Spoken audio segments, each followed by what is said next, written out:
कांग्रेस के डेलीगेशन को चुनाव आयोग ने 3 दिसंबर को बुलाया। कांग्रेस ने लगाया चुनाव आयोग पर महाराष्ट्र चुनाव में गड़बड़ी के आरोप। कांग्रेस का शाम 5 बजे के बाद वोट परसेंट बढ़ने का आरोप है। महाराष्ट्र में वोटर लिस्ट में छेड़छाड़ का भी आरोप लगाया। चुनाव आयोग ने कांग्रेस के सभी आरोपों को नकारा। बीजेपी का आप विधायक नरेश बालियान पर गंभीर आरोप। बीजेपी ने जारी किया आप एमएलए का ऑडियो क्लिप। नरेश बालियान पर गैंगस्टर के साथ बातचीत का आरोप लगा। नरेश बालियान पर बीजेपी ने हवाला के जरिए पैसे के लेन देन का भी आरोप लगाया। वसूली के मामले में बीजेपी ने आप एमएलए पर कार्रवाई की मांग की। बीजेपी नेता गौरव भाटिया का आम आदमी पार्टी पर निशाना, कहा कि दिल्ली की जनता आप सरकार से त्रस्त है। कट्टर बेईमान पार्टी अब कट्टर गुंडों की पार्टी बनी। गौरव भाटिया ने कहा कि दिल्ली को गुंडों का अड्डा बनाने में आम आदमी पार्टी की बड़ी भूमिका, साथ ही आप पर गुंडों की पार्टी की लगाया आरोप। दिल्ली के मौजूदा हालात पर आपकी राज्यसभा सांसद स्वाति मालीवाल का बयान, बोली कि दिल्ली की हालत बहुत ही बदहाल है। हर जगह सड़कें टूटी, कूड़े के पहाड़ हुए इकट्ठा। दिल्ली से संभल जा रहे सपा डेलीगेशन को रोका गया। यूपी पुलिस ने डेलीगेशन को गाजीपुर बॉर्डर पर रोका।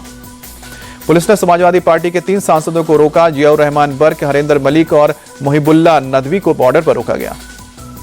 लखनऊ में माता प्रसाद पांडे के घर के बाहर पुलिस तैनात। पुलिस ने माता प्रसाद पांडे को संभल जाने से रोका।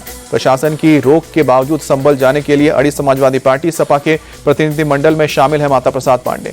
घर के बाहर पुलिस तैनाती पर बोले माता प्रसाद पांडे, हमारे मौलिक अधिकारों का हनन किया जा रहा है। गलत कामों को छिपाने के लिए मुझे रोका जा रहा है। पुलिस ने सपा के प्रदेश अध्यक्ष को भी संभल जाने से रोका। श्यामलाल पाल को घर में नजरबंद किया गया। पुलिस के एक्शन पर अखिलेश यादव का बयान, डेलीगेशन पर पाबंदी लगाना सरकार प्रशासन की नाकामी। ऐसे प्रतिबंध हम पहले लगाती तो दंगा नहीं होता।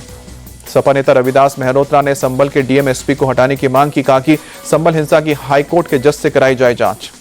सपा के प्रतिनिधिमंडल के संभल दौरे पर कांग्रेस नेता प्रमोद तिवारी का बयान, कहा कि जिला प्रशासन क्या छिपा रहा है, राज्य सरकार क्यों नहीं चाहती कि विपक्ष संभल का दौरा करे। यूपी के डिप्टी सीएम ब्रजेश पाठक का सपा पर निशाना, कहा कि अखिलेश को अपनी गिरेबान में झांकना चाहिए। संभल की घटना समाजवादी पार्टी के संरक्षित अपराधियों ने किए हैं। ब्रजेश पाठक ने कहा कि जो संभल के अपराधी हैं वो सब समाजवादी हैं। अखिलेश यादव से देश की जनता से माफी मांगने की मांग। यूपी के डिप्टी सीएम केशव प्रसाद मौर्य का सपा पर निशाना, कहा कि उपचुनाव में करारी हार का जख्म सपा नहीं भुला पा रही है। संभल की घटना पर वोट बैंक साधने की कर रही है राजनीति। केंद्रीय मंत्री प्रहलाद जोशी का सपा पर निशाना, कहा कि हार के बाद सभी चीजों में सांप्रदायिक राजनीति करना चाहती है सपा, ये ठीक नहीं। सपा डेलीगेशन के संभल दौरे पर यूपी कांग्रेस अध्यक्ष अजय राय का बयान, कहा कि जहां भी अत्याचार और अन्याय हो रहा है उसे के खिलाफ सभी को डटकर खड़ा होना चाहिए। 2 दिसंबर को संभल का दौरा करेगा कांग्रेस प्रतिनिधिमंडल। यूपी कांग्रेस अध्यक्ष अजय राय का बयान। महाराष्ट्र की राजनीति में आया बड़ा मोड़। एकनाथ शिंदे ने डिप्टी सीएम के साथ गृह और शहरी विकास मंत्रालय भी शिवसेना को देने की मांग की। महाराष्ट्र में सियासी हलचल के बीच सातारा अपने गांव पहुंचे एकनाथ शिंदे। शिवसेना के मुताबिक तबीयत ठीक नहीं होने की वजह से आराम करेंगे शिंदे के अचानक सातारा जाने पर बोले शिवसेना नेता उदय सामंत, एकनाथ शिंदे नाराज नहीं, महाराष्ट्र में हम महायुति की सरकार बनाएंगे। महाराष्ट्र सरकार ने राज्य वक्फ बोर्ड को मजबूत करने के लिए 10 करोड़ रुपए का ट्रांसफर करने का आदेश वापस लिया। राज्य के मुख्य सचिव सुजाता सोनिक ने दी जानकारी। बीजेपी के विरोध के बाद फैसला लिया गया वापस। बीजेपी की दलील, वक्फ को पैसा देने का फैसला एडमिनिस्ट्रेटिव लेवल पर लिया गया है। संविधान में वक्फ बोर्ड का कोई जिक्र नहीं है। शहजाद पूनावाला का कांग्रेस नेता जगताप की टिप्पणी पर बयान, कहा कि संवैधानिक संस्था का अपमान करना कांग्रेस की पहचान, यह उनकी पुरानी आदत। लखनऊ में सीएम योगी और केंद्रीय सड़क परिवहन मंत्री नितिन गडकरी की समीक्षा। राज्य में रूट प्लान को लेकर बैठक की चर्चा की गई। पटना के गांधी मैदान में 4 दिवसीय कृषि यंत्र प्रदर्शनी का शुभारंभ किया। सीएम नीतीश कुमार ने मेले का उद्घाटन किया। 6 दिवसीय विदेश यात्रा के बाद भारत लौटे एमपी के सीएम मोहन यादव, कहा कि हमारी विदेश यात्रा का उद्देश्य सरकार सभी क्षेत्रों में काम करे और सभी को साथ लेकर चले। दिल्ली में सीएम मोहन यादव ने कार्यकर्ताओं का जताया आभार, कहा कि पीएम मोदी के नेतृत्व में एमपी को विकास की नई ऊंचाई पर ले जाने का प्रयास कर रहा हूं।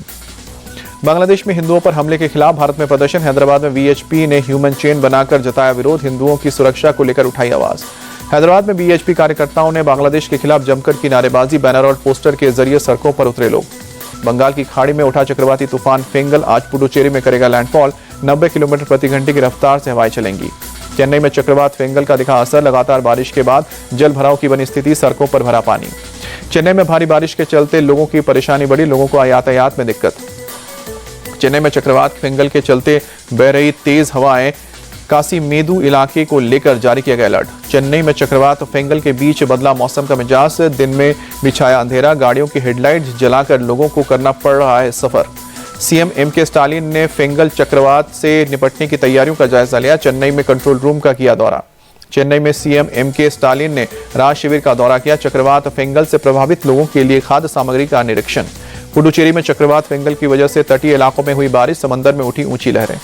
चक्रवात फेंगल को देखते हुए प्रशासन अलर्ट, कई रास्तों पर की गई बैरिकेडिंग। चेन्नई के कई इलाकों में बीती रात हुई बारिश, आम जनजीवन हुआ प्रभावित। दिल्ली में नहीं कम हो रहा है हवा में प्रदूषण का जहर, आज भी एयर क्वालिटी इंडेक्स 400 के पार। दिल्ली में प्रदूषण से लोगों को नहीं मिल रही है निजात। यमुना नदी के पानी के ऊपर भी तैरता दिखा सफेद चांद। बंगाल के नक्सलबाड़ी में डीआरडीओ दस्तावेजों की तस्करी का आरोप, सेना के खुफिया विभाग और पुलिस ने वन विभाग के कर्मचारी को गिरफ्तार किया।